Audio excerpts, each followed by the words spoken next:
26 मई साल 2014 के दिन गुजरात के मुख्यमंत्री नरेंद्र मोदी हिंदुस्तान के प्रधानमंत्री बने। मोदी के अश्वमेघ के घोड़े के साथ एक और आदमी का घोड़ा दौड़ रहा था, जिसके घोड़े की गति दुनिया भर में दौड़ रहे बाकी घोड़ों को पीछे कर गई। इस आदमी का नाम था गौतम शांतिलाल अडानी, वही अडानी जिनके आंगन में शेयर मार्केट के बुल और बियर पानी पीने आते हैं। बीते दिनों सितंबर 2022 में wealth Hurun India rich list ने बताया कि अडानी ने पिछले साल यानी 2021 में 1612 करोड़ रुपए प्रतिदिन कमाए और दुनिया में सबसे अधिक संपत्ति इकट्ठा करने वालों में दूसरे नंबर पर पहुंच गए। ऐसा करने वाले वे भारत के ही नहीं बल्कि एशिया के भी पहले आदमी बने हैं।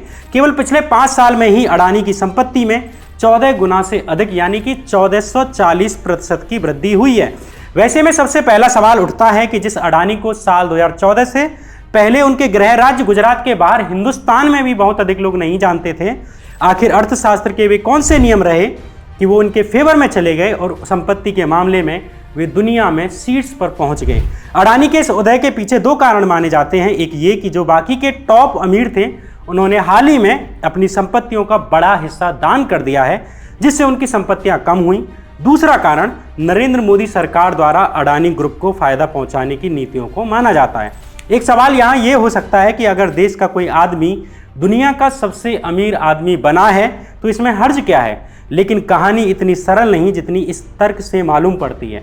सबसे पहला सवाल तो इस तर्क पर यह कहावत ही खड़ा करती है कि अगर हजारों भीड़ों पर चढ़कर एक भेड़ ने आसमान छू लिया तो निचली वाली भीड़ों को क्या मिला जो उसके नीचे दबी हुई हैं। इसलिए अडानी और उसकी संपत्ति के साम्राज्य पर बनाई इस सीरीज के इस पहले एपिसोड में हम बात करेंगे साल 2014 से पहले अडानी के उदय की और उसके बाद सत्ता की सहायता से तैयार उनके अकूत साम्राज्य की।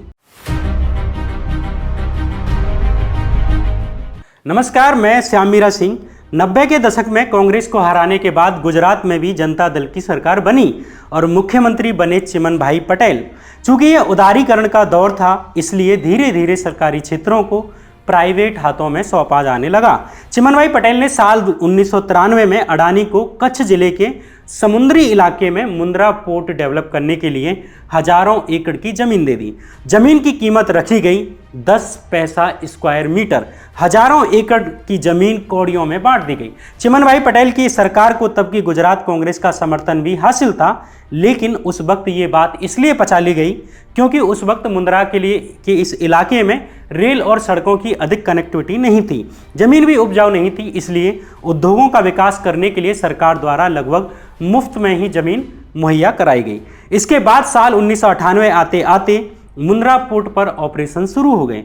इसे चलाने के लिए अडानी द्वारा एक नई company Gujarat Adani port limited की शुरुआत की गई और इस तरह मुंद्रा पोर्ट देश का पहला प्राइवेट बंदरगाह बना, जो एक तरह से अडानी की संपत्ति हो चुका था। लेकिन जब साल 2001 में मोदी गुजरात के सीएम बनकर आए तो गुजरात के मुख्यमंत्री और उद्योगपतियों के बीच का संबंध थोड़ा और नजदीक होने लगा। उद्योगों के लिए राज्य की सरकारी जमीन देने से लेकर बाकी फेवर दिए जाने तक बात पहुंच गई। साल 2003 में मुंद्रा पोर्ट एरिया में ही अपनी कंपनी के काम को और अधिक विस्तार देने के लिए अडानी द्वारा the Mundra special economic zone की शुरुआत की गई। स्पेशल इकोनॉमिक जोन ऐसे क्षेत्र होते हैं जहां कानूनों और टैक्स नियमों में सरकार की तरफ से थोड़ी अधिक सहूलियत दी जाती है ताकि व्यापारिक गतिविधियों में व्यवधान कम से कम हो। स्पेशल इकोनॉमिक जोन्स एक्ट 2005 के तहत साल 2006 में इसे भारत सरकार के द्वारा भी स्पेशल इकोनॉमिक जोन का दर्जा दे दिया गया। इस दर्जे के साथ ही अडानी ग्रुप को इनकम टैक्स और बाकी टैक्स में सहूलियतें मिल गईं। मुंद्रा पोर्ट के आसपास सड़कें और रेल कनेक्टिविटी जैसी चीज़ों के लिए गुजरात की मोदी सरकार ने अडानी ग्रुप को 5000 एकड़ से अधिक जमीन मुहैया कराई और इसकी कीमत ली गई टॉफियों के भाव। इधर जब साल 2014 में लोकसभा चुनाव चरम पर पहुंचे तो केजरीवाल और राहुल गांधी ने आरोप लगाना शुरू कर दिया कि गुजरात के मुख्यमंत्री ने अपने मित्र अडानी को टॉफियों के भाव जमीन बेच दी है। इन्हीं दिनों 27 अप्रैल 2014 के दिन फर्स्ट पोस्ट वेबसाइट पर अडानी का इंटरव्यू छपा, जिसमें वे खुद मान रहे हैं कि साल 2006 में उन्हें मुंद्रा में स्पेशल इकोनॉमिक जोन डेवलप करने के लिए नरेंद्र मोदी सरकार के द्वारा 5000 एकड़ करीब जमीन दी गई, जिसकी कीमत मात्र 15 रुपए स्क्वायर मीटर ली गई। यहाँ ध्यान देने वाली बात यह है कि सिर्फ 2006 में ही जमीनें नहीं दी गई, बल्कि उसके बाद भी गुजरात सरकार द्वारा अडानी को स्पेशल इकोनॉमिक जोन डेवलप करने के लिए सरकारी जमीनें दी जाती रहीं।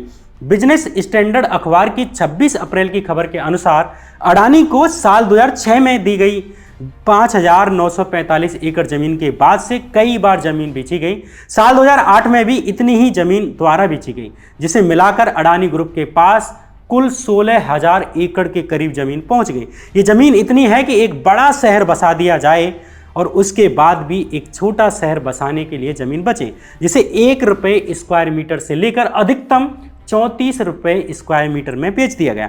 जब कौड़ियों के भाव बेची जा रही इस हजारों एकड़ जमीन को लेकर गुजरात सरकार पर आरोप लगे तो गौतम अडानी ने एनडीटीवी को एक इंटरव्यू देते हुए कहा कि गुजरात सरकार ने विशेष उनके लिए ही कोई फेवर नहीं दिया है। लेकिन क्या वाकई में ऐसा ही है कि बाकी उद्योगपतियों को भी ऐसे ही कौड़ियों के भाव में जमीनें दी गईं?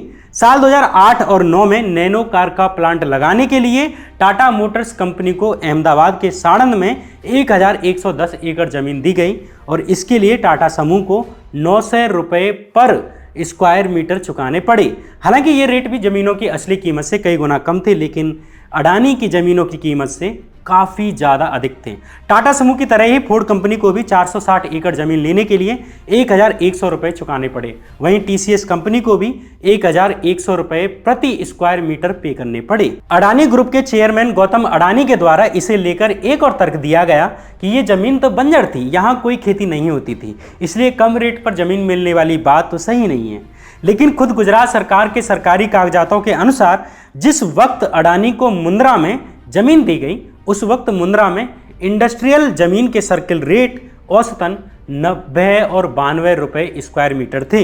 ये औसत सर्किल रेट भी गौतम अडानी के द्वारा पे किए गए सबसे हाईएस्ट रेट यानी कि 34 रुपये से भी कई गुना अधिक थे। कहीं ये सर्किल रेट 100 रुपये हैं तो कहीं 200 रुपये थे। एनडीटीवी के 1 रुपये के अनुसार मुंद्रा में कई जगहों पर 520 पर स्क्वायर मीटर सर्किल रेट भी हैं। कहाँ अडानी के द्वारा दिए गए 1 रुपये, 2 रुपये और अधिकतम 34 रुपये और कहाँ 520 रुपये प्रति स्क्वायर मीटर का रेट। क्या इसकी कोई समानता है? क्या वैसे में विपक्ष द्वारा ये सवाल उठाना लाजमी नहीं है कि बाकी कंपनियों, उद्योगपतियों के मुकाबले अडानी को ही क्यों टॉफियों के भाव में जमीनें दी गई, वो भी सर्किल रेट से भी इतना नीचे? विपक्ष के आरोप भी हवाई ना होकर तथ्यात्मक हैं। खुद भाजपा सरकार के रेवेन्यू मिनिस्टर कौशिक पटेल ने गुजरात विधानसभा में यह बात स्वीकारी कि अडानी को सस्ते में जमीन दी गई है। ये जमीनें इतनी सस्ती दी गई हैं कि इसे सस्ता कहना भी बहुत सस्ते में निपटाने जैसा है। कांग्रेस एमएलए शैलेश परमार ने जब सदन में गुजरात सरकार से ये सवाल पूछा कि क्या कच्छ जिले में सरकारी जमीनें अडानी को बेची गई हैं, तो इसके जवाब में गुजरात सरकार के रेवेन्यू मिनिस्टर कौशिक पटेल ने कहा, हाँ, 5,05,01,977 स्क्वायर मीटर जमीन Mundra port and special economic zone को बेची गई है। इसमें से 7,33,000 स्क्वायर मीटर से अधिक जमीन मात्र 2 रुपये प्रति स्क्वायर मीटर दी गई। 17,65,000 स्क्वायर मीटर की जो जमीन है वो 2.5 रुपये प्रति स्क्वायर मीटर में बेची गई। इसके अलावा लाखों स्क्वायर मीटर जमीन 4 रुपये से लेकर 10 रुपये स्क्वायर मीटर में बेची गई। इसके बाद इस जमीन पर अडानी द्वारा स्पेशल इकोनॉमिक जोन तैयार किया गया। साल 2006 में ही SEZ यानी कि स्पेशल इकोनॉमिक जोन का स्टेटस मिलने के बाद गुजरात अडानी पोर्ट लिमिटेड और मुंद्रा स्पेशल इकोनॉमिक जोन को मिलाकर अब नया नाम रख दिया गया और ये नया नाम था Mundra port and special economic zone limited यानी MPSEZ। ये नया नाम रखने के पीछे कंपनी का आइडिया था कि कंपनी का जो बिजनेस है उसकी सही तस्वीर सामने आए। साल 2012 में 6 जनवरी के दिन इसका दोबारा नाम बदलकर Adani ports and special economic zones limited कर दिया गया, जिससे कि कंपनी की ब्रांडिंग हो। और चूंकि साल 2012 आने तक अडानी ग्रुप का साम्राज्य भी मुंद्रा पोर्ट के अलावा बाकी राज्यों में भी फैलने लगा था, जैसे कि अडानी ग्रुप सूरत के हजीरा पोर्ट, खंबात की खाड़ी में स्थित दाहेज पोर्ट, गोवा के मोरमुगाओ पोर्ट और आंध्र प्रदेश के विशाखापट्टनम पोर्ट आदि में भी अपनी गतिविधियां शुरू कर चुका था। साथ ही ऑस्ट्रेलिया के एबोट पॉइंट पर भी अडानी ग्रुप के द्वारा टर्मिनल शुरू किया जा चुका था। इसलिए मुंद्रा पोर्ट कंपनी का नाम बदलकर अडानी पोर्ट कर दिया गया ताकि बढ़ते साम्राज्य को एक सिनर्जी में लाया जा सके और कंपनी की आइडेंटिटी को भी मजबूत किया जा सके। बंदरगाहों को ऑपरेट करने का काम अडानी ग्रुप का एक प्रमुख काम था। इसके अलावा कोल, माइनिंग, बिजली, इंफ्रास्ट्रक्चर में भी उनका काम बड़ा था। लेकिन इसके बावजूद साल 2014 की फोर्ब्स मैगजीन की दुनिया के टॉप 500 सबसे अमीरों की लिस्ट में अडानी का नाम नहीं था। साल 2014 में फोर्ब्स की लिस्ट में गौतम अडानी 2.80 अरब डॉलर की संपत्ति के साथ 609वें स्थान पर थे और केवल 8 साल के अंदर सीधे दूसरे नंबर पर पहुंच गए। आपको हैरानी होगी, शायद नहीं भी हो, कि इसी एक साल के अंदर यानी 2022 के अंदर ही अडानी की संपत्ति 66 अरब डॉलर बढ़ चुकी है, जिनकी साल 2014 में संपत्ति फोर्ब्स लिस्ट के समय 2.8 बिलियन डॉलर बढ़ थी।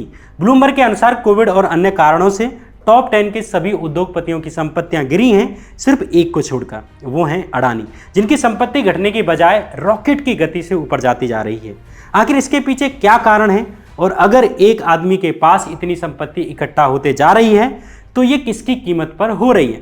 क्या किसी देश के लिए ये सही है कि उसकी पूरी मार्केट सिर्फ एक आदमी के आसपास इकट्ठी हो जाए? देश ही नहीं बल्कि दुनिया भर की कई रेटिंग एजेंसियां अडानी के उदय के पीछे नरेंद्र मोदी की ऐसी नीतियों को मानते हैं जो प्रत्यक्ष और अप्रत्यक्ष रूप से अडानी की संपत्ति को बढ़ाने में मदद करती हैं। पिछले 3 साल से पूरी दुनिया की अर्थव्यवस्थाएं और आम इंसान आर्थिक तंगहाली से जूझ रहे हैं।